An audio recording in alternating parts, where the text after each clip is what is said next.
Bonjour à tous. Bon, comme vous pouvez le voir, cette semaine, ça a bien fonctionné du premier coup. Donc, normalement, vous devriez bien voir la présentation. On va attendre encore quelques instants que des participants nous rejoignent.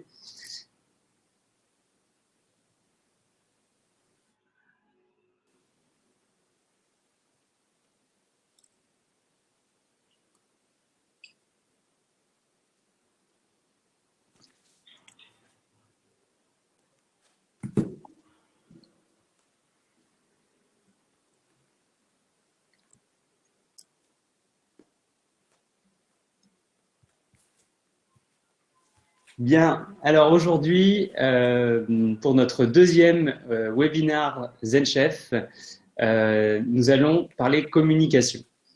Avant de démarrer, je vais juste me présenter très rapidement. Donc, moi, je suis Xavier Zetoun. Je suis cofondateur d'une société qui s'appelle ZenChef et qui est spécialisée dans la réservation de restaurants.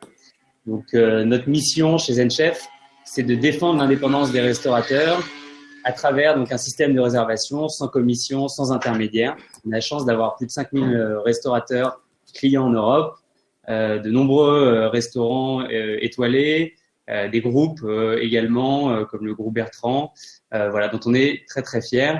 Et je vois qu'il y a pas mal de nos clients aussi qui sont connectés aujourd'hui. J'espère que ça va bien pour tout le monde, que vous êtes bien chez vous et surtout en bonne santé. Chez ZenChef, on a pour mission donc de défendre l'indépendance des restaurateurs et en cette période si inédite, on s'est dit que le meilleur moyen de continuer à vous aider, c'était à travers des contenus utiles pour vous, pour occuper votre temps de manière utile qui vous servira pour la reprise. Et donc, c'est la raison pour laquelle on a décidé de lancer ces webinars. Donc, le premier, on a invité un expert comptable et je pense que ça a été vraiment intéressant pour tout le monde.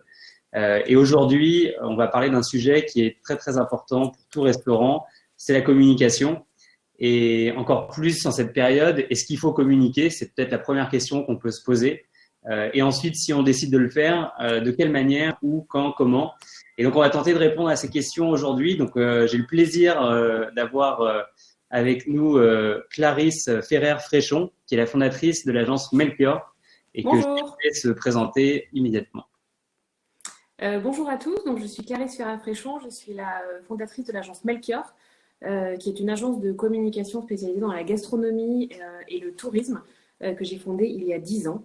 On accompagne plusieurs acteurs de la gastronomie et du tourisme, des chefs, des restaurateurs, des groupes de restauration, des marques, des acteurs du tourisme et des événements. Voilà, tout ça concentré sur ces deux univers.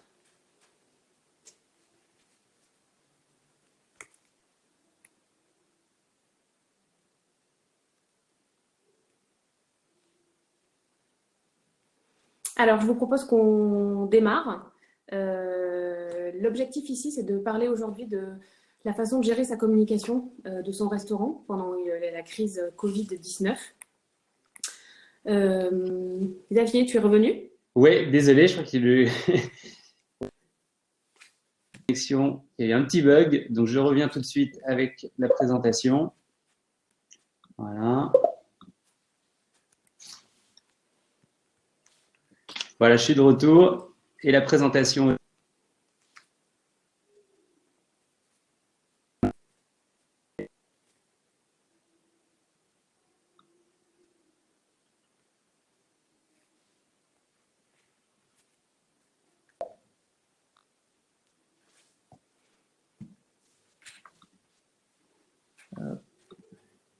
Voilà.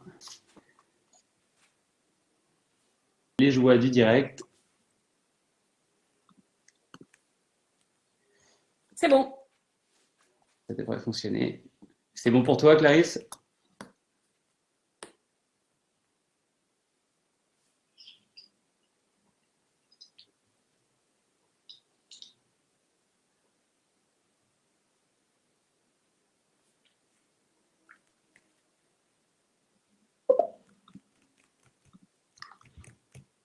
Non, là, elle apparaît pas.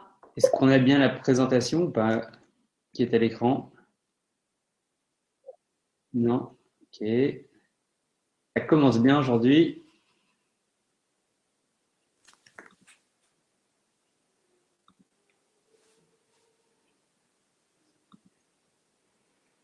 J'en profite en attendant que la présentation revienne pour vous informer que vous pouvez poser vos questions. Donc, vous voyez sur la droite, vous avez un onglet chat. Et si vous pouvez vous poser vos questions donc, dans l'onglet questions, ça permet aux autres participants de voter pour les questions auxquelles ils veulent voir une réponse. Donc, ça permettra de mieux organiser tout ça pour la fin de la présentation.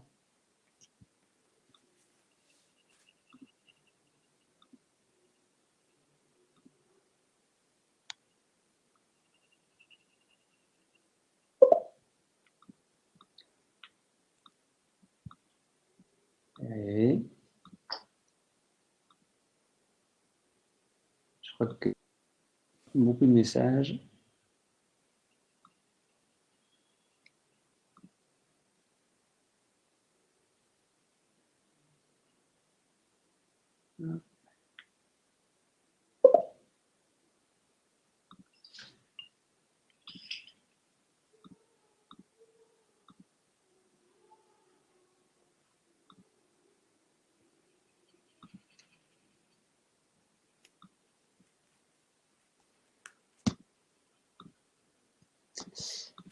Alors, je suis désolé, mais ça prend un petit peu de temps.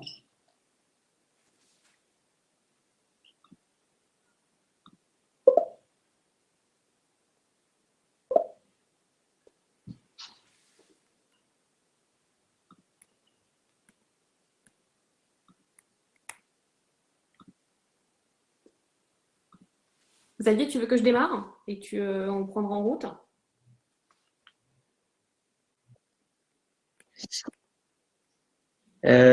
Oui, tu peux démarrer Ok, le temps que ça la marche. présentation arrive. Alors, on reprend. Donc, sur cette manière de gérer sa communication de son restaurant pendant cette crise, on va aborder plusieurs thématiques. La première, c'est de savoir avec qui on communique. Ensuite, on va identifier la crise sur 3 périodes bien spécifiques et voir quel ton on adopte sur ces différentes périodes. On fera ensuite un focus spécifique sur les réseaux sociaux et la manière de gérer ces réseaux sociaux. Ensuite, la manière de gérer ses relations avec les médias en cette période. L'importance ensuite de travailler son mix clientèle. Et ensuite, on rentrera sur 2 questions plus spécifiques. La première, c'est le delivery, parce qu'il y a beaucoup de restaurateurs aujourd'hui qui nous interrogent sur la possibilité de faire du delivery pour adapter et transformer leur modèle et préparer la reprise. On parlera également des mesures d'hygiène et on terminera sur quelques tips pour bien préparer sa reprise. Voilà. Alors, on commence par communiquer avec qui. Alors, avec qui on communique pendant cette crise, sachant qu'on est tous confinés, on est tous dans la même situation. On communique avec 4 typologies d'acteurs. Avant tout, son équipe, avec ses clients, avec ses partenaires et avec les médias. Ça y est, on voit la presse.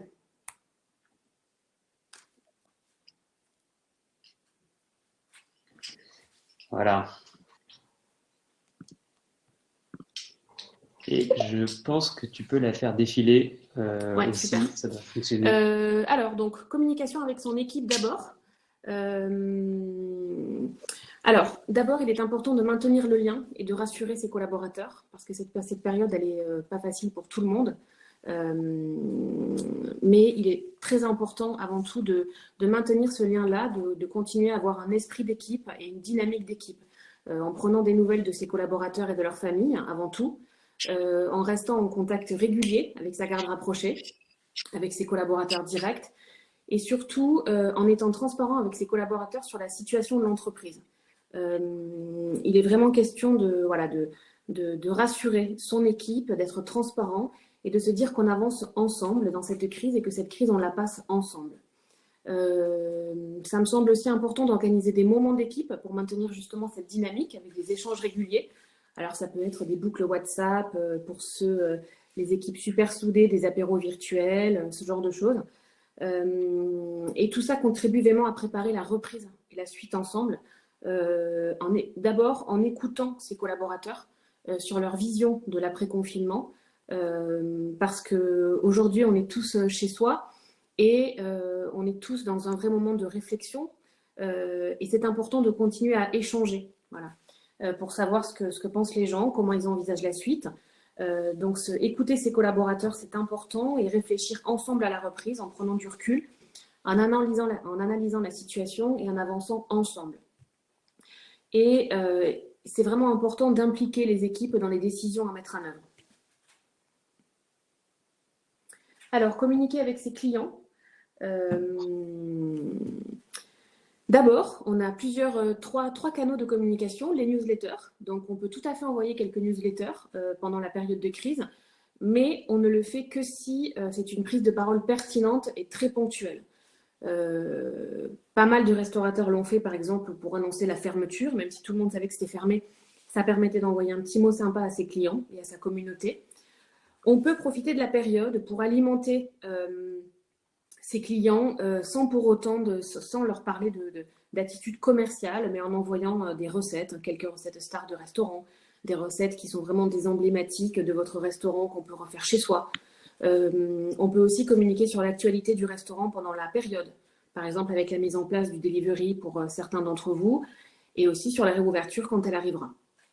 Deuxième canal possible, les réseaux sociaux, puisqu'on peut continuer à être actif sur les réseaux sociaux, et c'est fortement préconisé pour plusieurs raisons. La première, c'est pour maintenir le lien avec sa communauté. La deuxième, c'est pour ne pas se faire oublier. Et aussi, c'est de manière très pragmatique pour ne pas avoir de désabonnement sur les comptes et continuer à avoir une communauté active et engagée. Voilà. Il faut par contre travailler un programme éditorial qui soit adapté à la période. On va revenir dessus par la suite. Il faut absolument adapter le ton et les messages parce qu'on ne peut pas communiquer maintenant et demain comme on a communiqué dans le passé.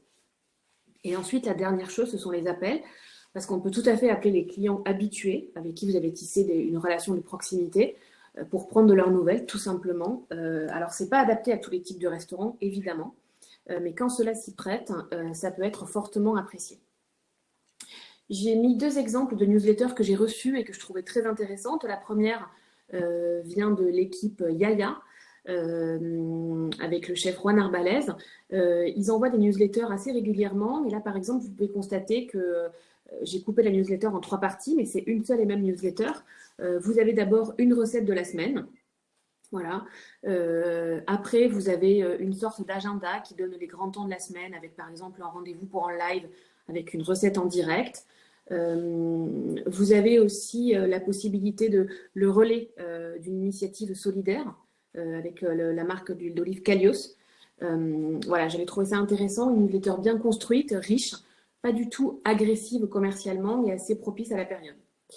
Après, j'avais trouvé un deuxième exemple intéressant, plutôt décalé mais intéressant, sur une marque de mode qui s'appelle APC, qui justement a envoyé une newsletter à toute sa communauté, non pas pour leur dire « coucou, notre e-shop est ouvert », mais simplement pour leur dire « voilà, on est là, on pense à vous et on vous envoie quelques activités de coloriage que vous trouverez ci-jointes ». Voilà.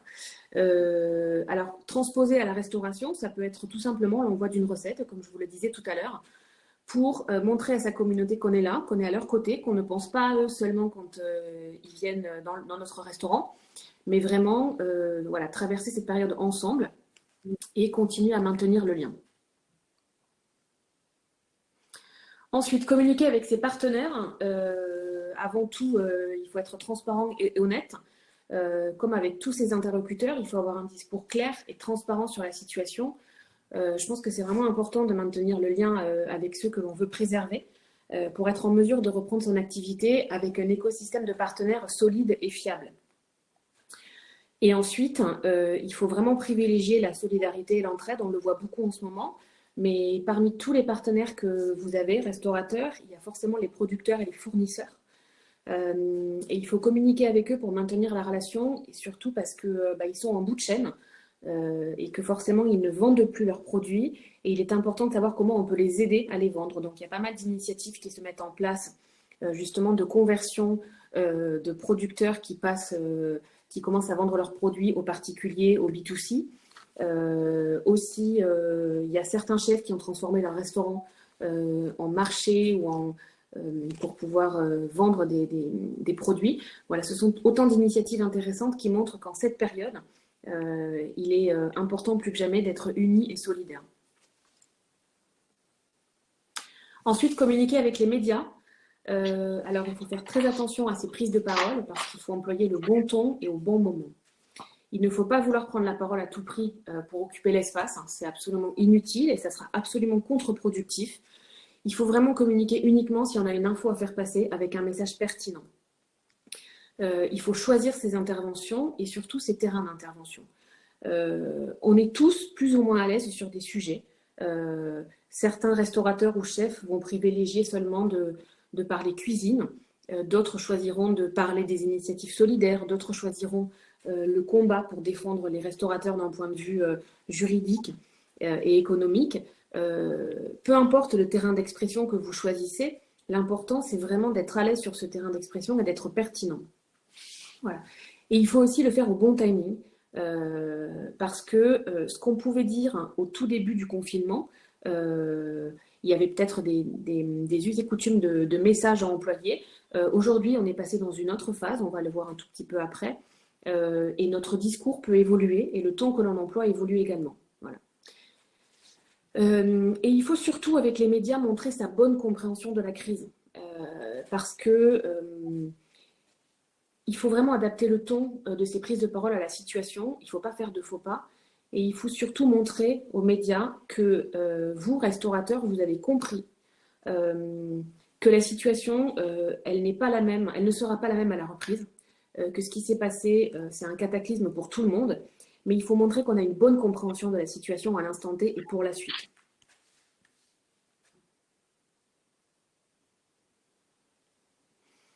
Alors la crise, on identifie 3 périodes sur cette crise-là.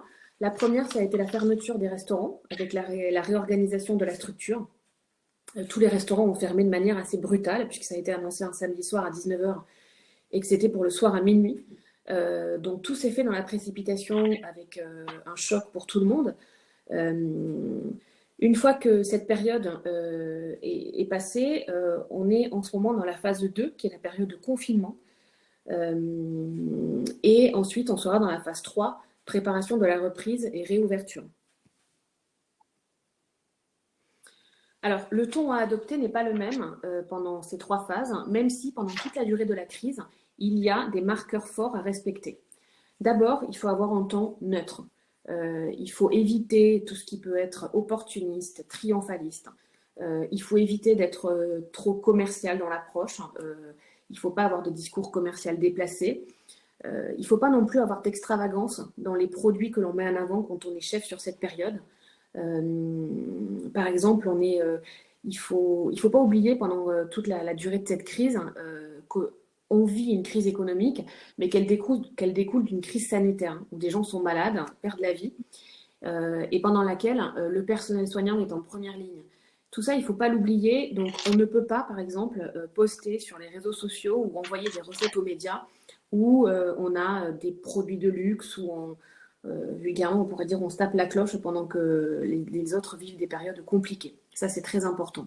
Il ne faut pas non plus tomber dans le catastrophisme, mais il faut toujours un ton qui est adapté à la situation.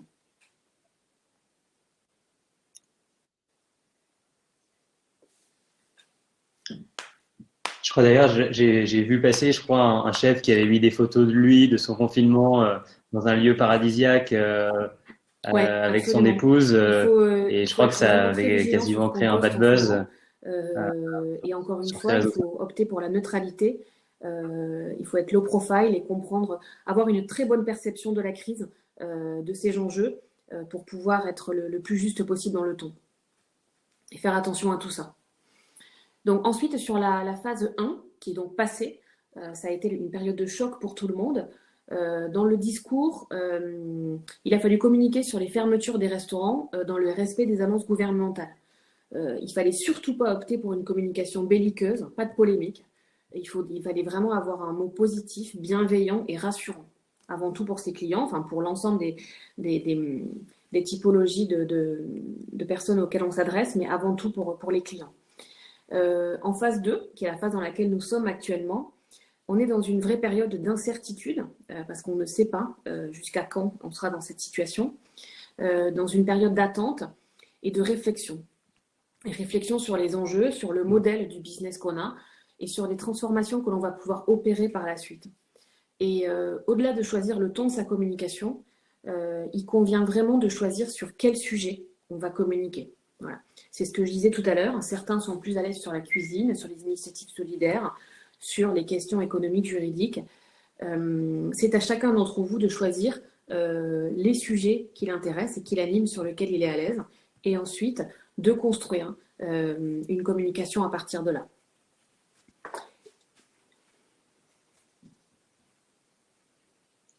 Et est-ce que justement, il y a une question dans ce sens-là, il y a tellement de chefs qui publient des recettes sur Instagram, qui font des tutos. Est-ce qu'il n'y a pas un risque de lassitude dans à les force gens d'en qui font voir vraiment tellement? partie du cœur de l'écosystème, il y a une vraie lassitude parce que on est tous au cœur de l'écosystème. Par contre, pour le public, nous on le voit sur les réseaux sociaux des chefs que l'on accompagne et aussi les retours que l'on a des médias, le nombre de likes sur les recettes, le nombre de followers qui envoient leurs recettes est absolument colossal, qui la font après. Le nombre de clics sur les recettes qui sont mises en ligne par les médias, le nombre de clics sur les recettes est vertigineux. Et on voit encore une fois que là, ça fonctionne énormément.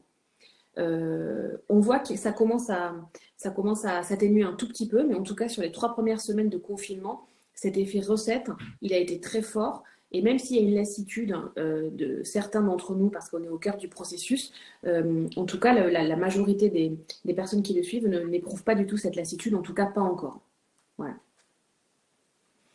Ensuite, sur la phase 3, qui est une phase de projection sur l'avenir, puisque là, toujours on prépare la réouverture, on prépare la suite, la reprise.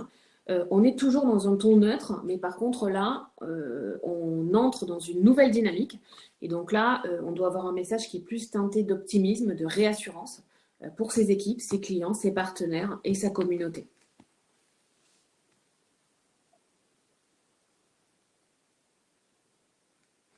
Ensuite, sur les réseaux sociaux. Donc, plusieurs thématiques peuvent être travaillées sur les réseaux sociaux pendant la période.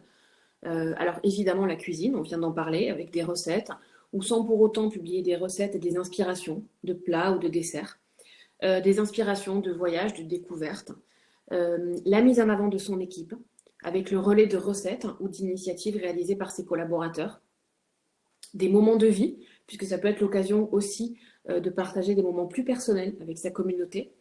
Et ensuite, quand on sera à la fin de la phase 2 et quand on ouvrira la phase 3, on entamera une communication où vraiment on montrera que l'on prépare à la reprise. Voilà. Après, dans une moindre mesure, il y a 2 autres sujets qui peuvent être abordés. Le premier, c'est le relais des initiatives solidaires, parce qu'on peut participer ou on peut relayer des initiatives pour nourrir les soignants et les populations fragilisées. Par contre, il ne faut pas communiquer à outrance sur ce sujet, parce que ça peut vraiment être perçu comme de l'opportunisme et montrer et penser qu'on veut absolument montrer qu'on aide les autres, et ça peut être très mal perçu. Et ensuite, le deuxième sujet, ce sont les relais des actualités économiques et juridiques pour le secteur de la restauration dans le cadre de la crise.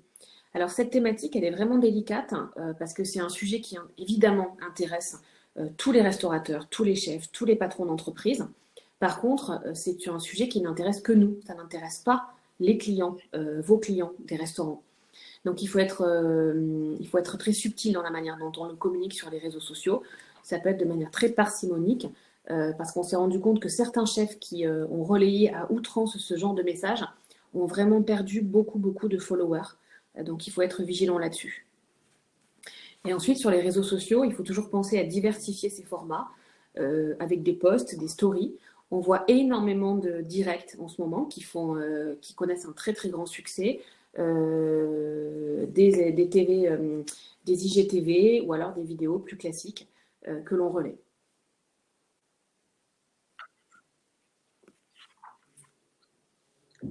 Donc c'est toujours Facebook, Instagram, aujourd'hui, principalement pour un restaurant. Instagram a pris quand même beaucoup le pas sur Facebook, sur la dynamique et sur l'engagement des followers. Ouais. Ouais, donc c'est Oui, d'abord absolument. Instagram finalement. Absolument. Si on doit en privilégier un. Alors, ce Et sont juste, il y a une question. Qu'est-ce des qu'une vidéos que IGTV? l'on fait avec l'appli Instagram qui permet de faire des vidéos qui après restent sur le canal Instagram. Voilà.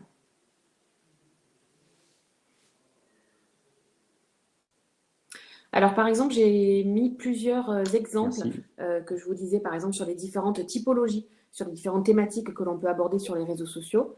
Là, par exemple, je vous avais mis le message de fermeture de la brasserie Lazare. Euh, Ensuite, une recette du chef Éric Fréchon. Euh, Ensuite, des moments de vie comme le fait Juan Arbalaise. La mise en avant des équipes comme le fait Guy Savoie, où tous les jours, il poste quasiment tous les jours une vidéo de quelqu'un de son équipe en disant nos équipes ont du talent pendant le confinement. Je trouve ça génial. J'aime beaucoup ces vidéos du chef Guy Savoie et je les suis et je trouve ça super.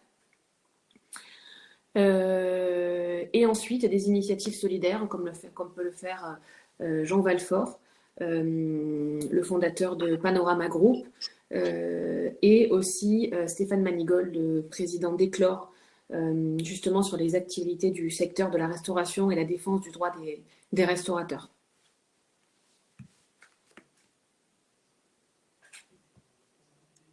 D'ailleurs, Jean Valfort, pour ceux qui sont vraiment intéressés de creuser le sujet de la livraison et de la vente emportée, participera à un live Instagram mardi prochain sur notre compte. Donc, si vous voulez avoir des informations sur ce sujet-là, n'hésitez pas à vous connecter mardi. Et d'ailleurs, sur les initiatives solidaires, on a vu qu'il y en a énormément qui se sont lancées là en quelques jours.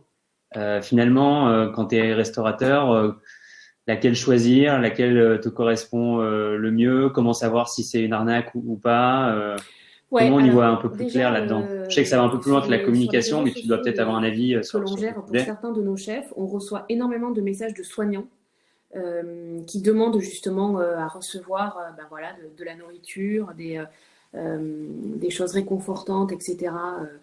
Et alors ce qu'on fait, c'est qu'on qualifie toutes les demandes, on regarde précisément qui écrit le message, hein, et après on va se renseigner sur la personne. On essaie de la stalker ben, sur Instagram, sur Google, sur LinkedIn, on essaie de trouver. Il s'avère, on s'est rendu compte malheureusement que dans à peu près 50% des cas, ce sont des fraudes. Alors des fraudes, hein, soit les gens ne sont pas du tout soignants, auquel cas c'est quand même dramatique. Et ensuite, ça peut être aussi des soignants, mais pas du tout dans des services Covid, qui, voilà, qui sont dans d'autres services, je sais pas, maternité par exemple, ou ce genre de choses, qui sont pas au cœur de la crise, mais qui demandent ce genre de choses. Voilà. Donc ça, il est vraiment important de qualifier les demandes que l'on reçoit pour ne pas faire d'erreur. Et après, choisir vers quelle demande s'orienter. Ça, c'est en fonction de ses affinités, des connexions que l'on peut avoir.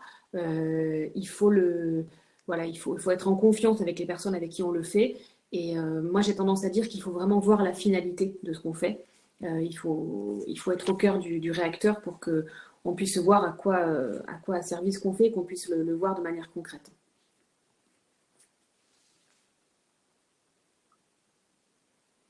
Ensuite, ouais. Donc pour résumer sur les réseaux sociaux, en fait, il faut continuer à être authentique, il ne faut pas chercher De, à être de, différent de qui on était déjà avant la crise et respecter son identité et pas être opportuniste, aller choisir toutes les Absolument. initiatives De toute uniquement façon, même avant la crise, pour c'était sa la première communication. chose que je disais, et c'est ce que je dis toujours, et c'est primordial, c'est que on ne peut pas communiquer sur quelque chose qui n'est pas vrai. Si on communique sur quelque chose qui n'est pas vrai, la communication est faussée, elle ne repose pas sur des bases concrètes et elle ne sera pas pérenne. Parce qu'à un moment donné, les médias, votre communauté, vos clients vont se rendre compte qu'il y a quelque chose qui n'est pas vrai. Et dans ces cas-là, ça ne va pas fonctionner. Donc, il faut toujours être très authentique dans la manière de communiquer. Il ne faut jamais chercher à être quelqu'un d'autre ou à aller sur un terrain d'expression sur lequel on n'est pas à l'aise. Parce que ça sera totalement contre-productif. Et c'est exactement le cas ici. On adapte le message, et il est important d'adapter le message et son ton, mais par contre, on reste vraiment dans la dynamique de ce qu'on est et avec dans le respect des valeurs qui nous animent.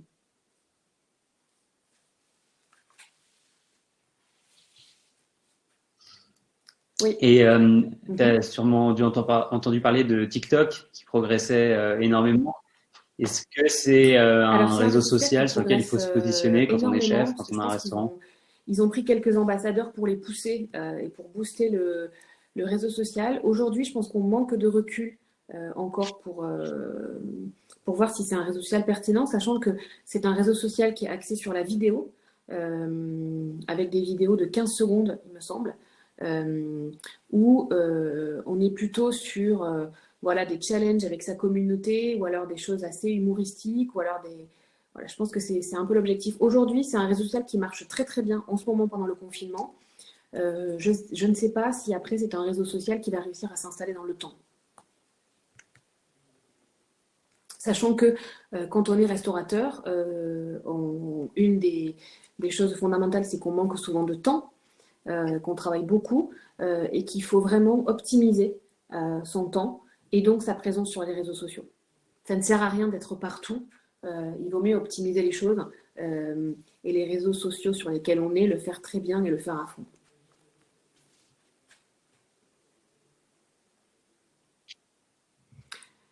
Ensuite, focus sur les médias. Alors, il y a deux options. La première option, si avant la crise, un restaurateur n'a jamais communiqué auprès des médias, il n'est pas conseillé de commencer une campagne de relations presse active dès la reprise.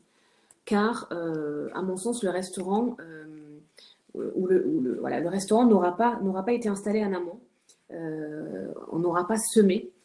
Et du coup, à la reprise, vous allez être complètement noyé dans un flot de surcommunication à la reprise. Parce que quand tout va reprendre, personne n'aura communiqué pendant plusieurs semaines et on va se retrouver vraiment dans de la communication à outrance et vous allez vous retrouver noyé. Donc, il est plutôt préconisé d'attendre septembre dans ce cas-là et de vraiment laisser passer la grosse vague de surcommunication. L'option 2, c'est si vous communiquez de manière régulière auprès des médias depuis pas mal de temps, là, vous pourrez reprendre votre communication, mais vraiment en adaptant impérativement le plan de communication. On ne peut pas rouvrir son restaurant en se disant, voilà, j'avais prévu ça au mois de juin, ça au mois de juillet, ça en septembre. Banco, on y va, on refait la même chose. Ça n'est pas possible. On est obligé d'adapter les messages, d'adapter les propositions que l'on fait aux clients, les événements, le ton et les timings de prise de parole.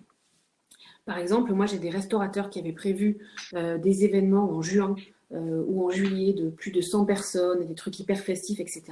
On ne pourra pas le faire et il me semble que ça ne sera pas opportun de le faire. Voilà. Donc il faut vraiment retravailler son plan de communication. Et après, de toute façon, pendant la période, l'angle de communication majeur avec les médias, ce sont les recettes. Parce que, encore une fois, beaucoup de médias sont en recherche de recettes de chefs et de chefs pâtissiers. Les 3 premières semaines du confinement, toutes les demandes de médias étaient axées là-dessus. C'est pas forcément les agences qui ont été à l'initiative de ça. On a commencé à lancer des thématiques recettes, etc. On ne savait pas si ça serait repris, mais ça a été une avalanche de demandes. Maintenant, la thématique, elle s'épuise un peu, mais elle reste quand même très présente. Et par contre, les recettes que vous proposez doivent être simples et accessibles.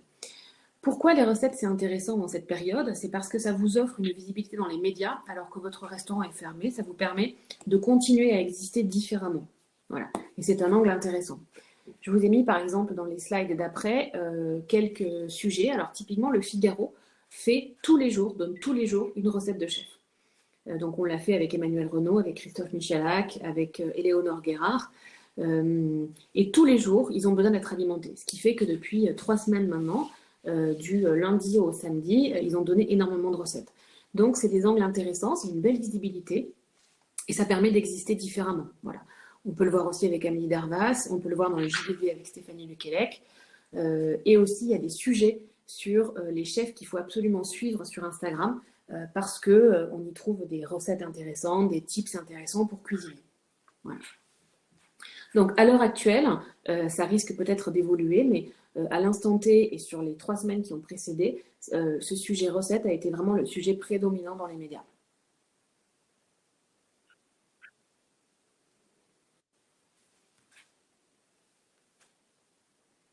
Donc pour toi, là, pour On est revenir à encore tes dans la phase 2. 3 étapes, on est encore dans la phase 2 et, euh, et on n'a pas du tout Alors, on démarré commence toujours à la phase préparer parce 3 qu'on réfléchit dans laquelle tous, on on est commence à tous très préparer la très reprise. vigilants à ce qui se passe. On prend du recul, donc on commence à réfléchir à la suite.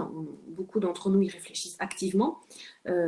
Par contre, la phase 3 de vraie reprise, ça va être où là vraiment on a une date précise, on sait à quelle période on reprend et on établit un calendrier de travail très précis parce qu'on aura une visibilité.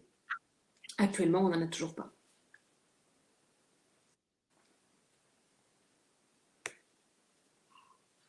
Et si tu n'as aucun contact dans les médias,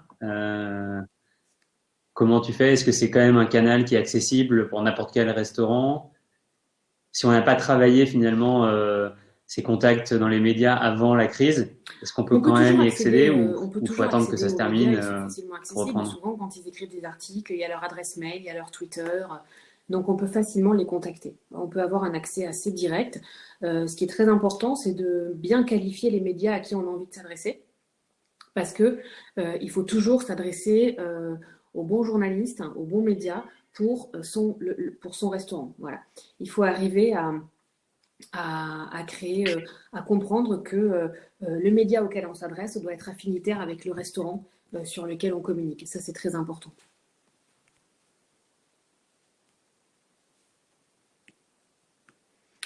Ensuite, il est capital de travailler son mix clientèle, parce qu'on dit souvent qu'on ne peut pas mettre tous ses œufs dans le même panier. Mais pour la clientèle, le même proverbe s'applique. Parce qu'il est fondamental de construire un business model et une communication pour attirer dans son restaurant à peu près toutes les typologies de clientèle qui existent. Donc c'est la clientèle business, la clientèle loisir, le parisien, le français, les touristes, les étrangers. Si dans un restaurant, on a une surreprésentation d'une typologie de clientèle, ça met en danger l'équilibre du business. Par exemple, on sait d'ores et déjà qu'à la reprise, les restaurants qui travaillent très très bien avec, avec une clientèle française, parisienne, business, etc., reprendra assez rapidement, la fréquentation de son restaurant va redémarrer assez vite. Par contre, ça va être beaucoup plus compliqué pour les restaurants qui fonctionnent beaucoup avec des étrangers, avec des touristes, parce que ces restaurants-là vont devoir attendre plusieurs mois avant de revoir des touristes, septembre, octobre, novembre, décembre. Voilà. Et pendant ces mois, il va falloir tenir, ça va être très compliqué. Et donc, pour ces restaurants-là, par exemple, il est très important de réadapter le business model et de comprendre maintenant qu'il va falloir développer un mix clientèle beaucoup plus important. Alors, comment développer un mix clientèle Par exemple, quand vous êtes très dépendant des étrangers, vous allez vraiment devoir miser sur la clientèle française et la clientèle locale. Quand vous êtes, par exemple, un restaurant sur la Côte d'Azur cet été, vous avez tout intérêt à travailler majoritairement avec la presse nationale, évidemment, mais aussi et surtout avec la presse locale, la presse régionale et les influenceurs locaux. Voilà. Qui vont permettre d'augmenter la visibilité sur une zone géographique très restreinte pour avoir un socle des clientèles différent et pour arriver à compenser avec cette clientèle internationale que vous n'avez pas.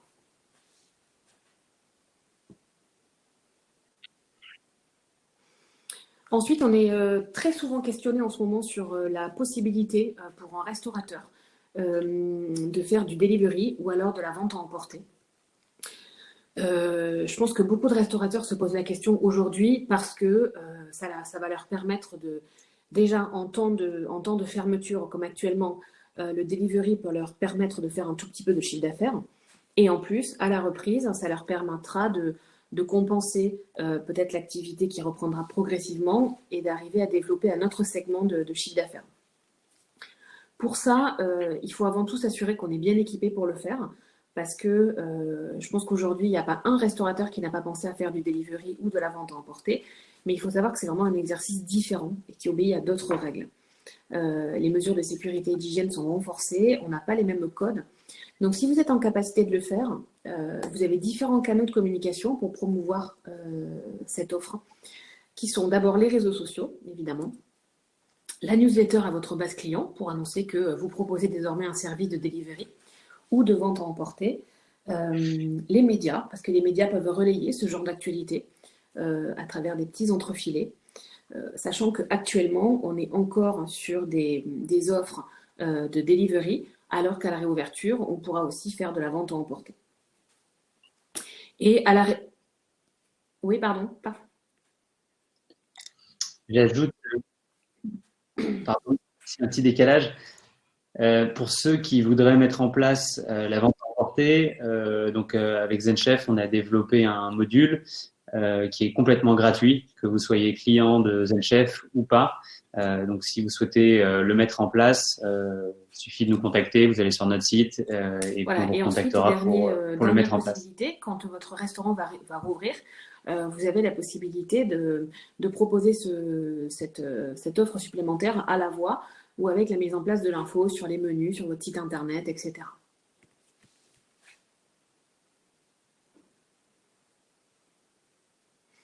Ensuite, il sera très important d'anticiper la communication sur les mesures d'hygiène, parce qu'il faut bien avoir à l'esprit une chose, c'est qu'à la reprise, la question du respect des mesures d'hygiène dans les restaurants sera centrale. Et sur ce sujet-là, il vaut mieux être proactif que réactif. Ce qui veut dire qu'il va falloir anticiper cette communication et il va falloir donner toutes les informations à vos équipes et à vos clients avant qu'ils les demandent.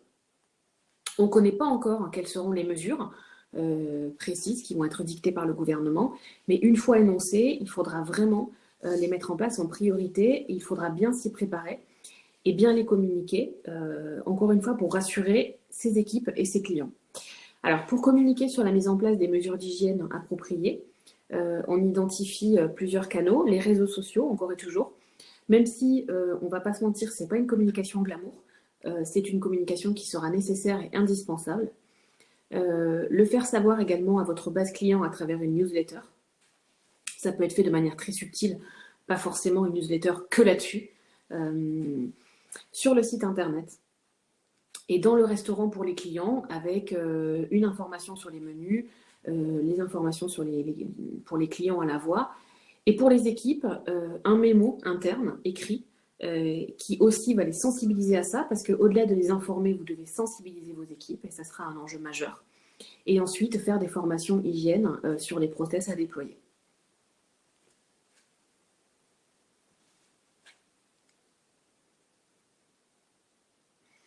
Alors, on termine avec bien préparer la reprise. Donc, à la réouverture, on va vraiment démarrer sur une nouvelle ère, ce que beaucoup appellent déjà un nouveau monde. On a encore du mal à appréhender les contours de ce nouveau monde, mais ce qu'on doit tous avoir à l'esprit, c'est que l'écosystème entier a été bouleversé et de nouvelles normes et valeurs vont voir le jour. Donc, il est vraiment important de comprendre qu'on ne peut pas redémarrer la reprise comme nous étions partis. C'est pourquoi il faut profiter de cette phase de confinement, d'abord pour prendre du recul, pour analyser son business model, ses forces, ses faiblesses, réfléchir, brainstormer avec son équipe à comment redémarrer dans les meilleures conditions, tirer des leçons sur ce qui a été fait par le passé et arriver vraiment à se réinventer et à revenir plus fort. Il va falloir vraiment comprendre et anticiper les évolutions et les attentes des clients à la reprise. Donc pour ça, il faut vraiment se documenter, écouter, lire les médias pour voir qu'est-ce qui se profile, écouter peut-être votre communauté si vous êtes en contact avec des clients, voir quelles sont leurs attentes. Il faut vraiment cette perception du marché, elle va être clé pour arriver à préparer la suite. Voilà. Et ensuite, sur la communication, il faut vraiment préparer ses prises de parole. On peut recommencer à communiquer quand on l'a déjà fait, mais il faut vraiment repenser son plan de communication avec les messages et les timings pour, encore une fois, ne pas redémarrer comme on s'était arrêté. Après, cette période, elle est très propice parce que on fait tous contre mauvaise fortune bon cœur et on n'aura pas... J'espère qu'on n'aura plus la chance de revivre cette situation-là, ou la malchance, mais en tout cas, il faut le voir comme une opportunité, justement, de prendre du recul et de voir qu'est-ce qu'on peut faire et comment on peut mieux revenir.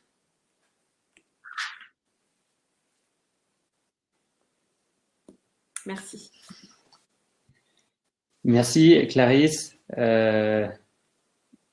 On finit sur notre petit. C'est vrai que c'est une période qui est vraiment inédite et il faut en profiter pour remettre tout à zéro, rebattre les cartes et puis se réinventer pour revenir encore plus fort. Merci pour toutes ces informations. C'était super intéressant. Je pense que ça a répondu très concrètement à de nombreuses questions que pouvaient se poser les restaurateurs et les chefs. On va prendre un petit temps pour les questions-réponses. Il y a pas mal de questions qui ont été posées sur le chat. Tu peux les voir directement sur la droite. Il y en a une sur les bons cadeaux. Alors, on a parlé rapidement des initiatives. Donc, j'aime mon bistrot, tout ce qui est toutes les initiatives de soutien pour les restaurants. Est-ce que tu recommandes à un restaurant de mettre en place des bons cadeaux pour lancer une Oui, campagne de on peut le soutien faire. C'est de la quelque part chose de que sa peuvent lancer les clientèle? restaurateurs parce que ça peut permettre d'avoir de la trésorerie d'ores et déjà et d'arriver à avoir une clientèle qui va revenir rapidement à la réouverture.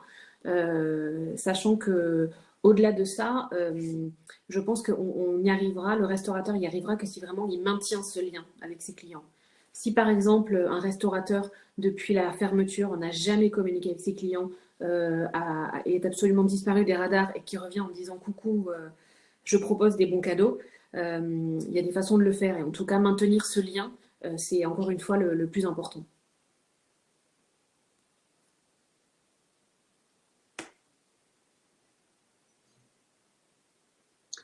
Par rapport aux médias, Alors, est-ce qu'il y a une autre thématique que les on recettes s'oriente de qui peut plus les en plus, intéresser? là, en approche de réouverture, sur la manière dont les restaurateurs et les chefs ont vécu le confinement et comment ils préparent la suite. On va être sur beaucoup de sujets comme ça, mais plutôt sur de la communication corpo.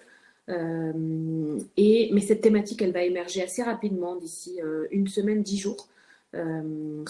Toujours selon la durée du confinement, évidemment.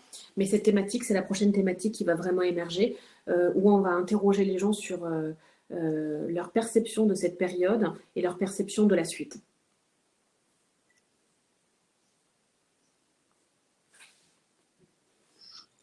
Et justement, par rapport à la suite, à partir de quand, selon toi, quand on est dans la phase 3, on va commencer à voir se profiler la réouverture? À quel moment on commence à communiquer sur la réouverture de ces réservations, par exemple, Alors, je ne sais pas à en ses fait quand clients? est-ce qu'ils vont annoncer la fin du confinement. Toute la question est là. Et comment, surtout. Parce que il semblerait que les Et comment? restaurants n'ouvrent pas tout de suite dès que le confinement, dès le début du déconfinement. Mais en tout cas, si cela est possible, évidemment, je préconiserais de commencer à communiquer et à remonter en puissance 15 jours avant la réouverture effective.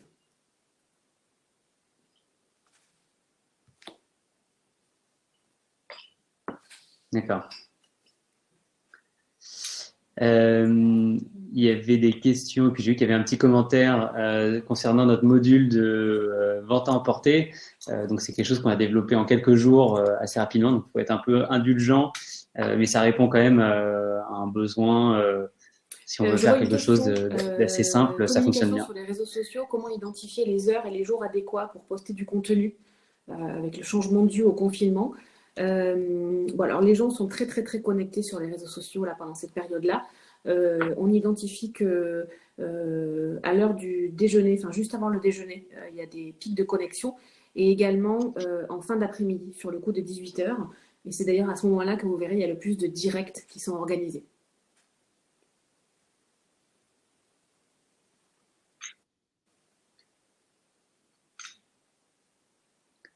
Alors,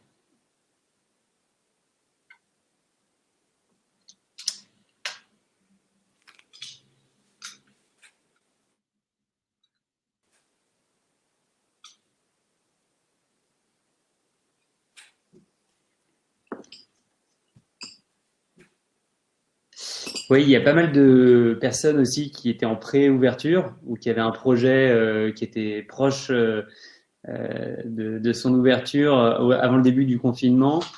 Donc, on connaît toutes les stratégies de communication pour commencer à préparer son ouverture, engager une communauté. Finalement, quand on est dans cette situation-là, qu'est-ce qui nous reste pour pouvoir Alors, tout dépend préparer quand le restaurant l'ouverture de son va restaurant? ouvrir, puisque certains allaient ouvrir dans le mois qui suivait quand tout a fermé. Pour des personnes qui vont rouvrir potentiellement en mai, en juin, c'est-à-dire juste après le déconfinement, on est vraiment sur une communication qui va devoir être adaptée. Moi, je pense concrètement que dès lors où on va être déconfiné, que les restaurants vont rouvrir jusqu'à la fin du mois d'août, on va vraiment devoir adapter la communication et qu'en septembre, on reprendra vraiment sur une communication voilà, plus normalisée avec peut-être moins la présence très très forte de ce qui s'est passé.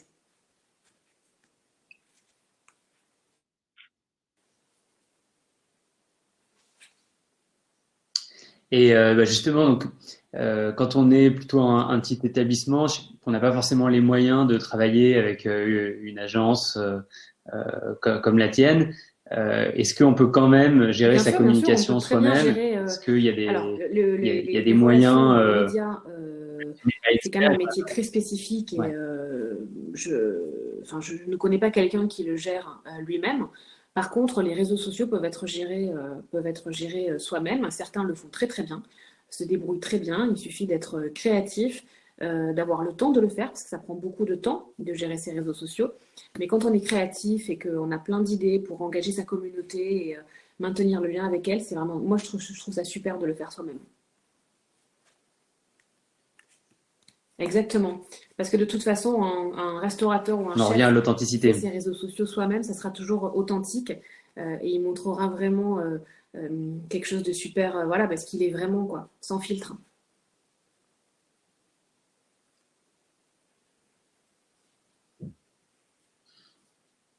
Je pense qu'on a répondu aux principales questions. Du coup, on va Merci Xavier, conclure. merci à tous. Merci beaucoup, Clarisse, d'avoir pris le temps. Pour ceux qui se posent la question, on va vous envoyer le replay, on va vous envoyer la présentation. Donc, si vous voulez reprendre le temps tranquillement sur une des parties, vous pourrez le faire. Concernant le dernier webinar, vous pourrez aussi, j'ai envoyé le lien dans les questions sur notre blog de ZenChef. Vous pouvez retrouver donc le replay qui contient la présentation du dernier webinar. Voilà. Et donc on va continuer donc sur les webinars dès la semaine prochaine. On va vous en parler très très bientôt sur la thématique qui sera choisie, certainement autour des RH et de la gestion des équipes. Et puis on va continuer également avec les lives Instagram, le prochain donc sur notre compte ZenChef. Il faut le suivre pour pouvoir voir les lives avec la parole à un entrepreneur de la restauration, Jean Valfort, qui répondra à pas mal de questions autour de la livraison et de la vente à emporter. Voilà, merci à tous. Vous étiez encore super nombreux à être présents aujourd'hui. Ça me fait super plaisir. Et bonne Merci, au journée, revoir. bon courage et puis bon confinement à tout le monde. Bye bye.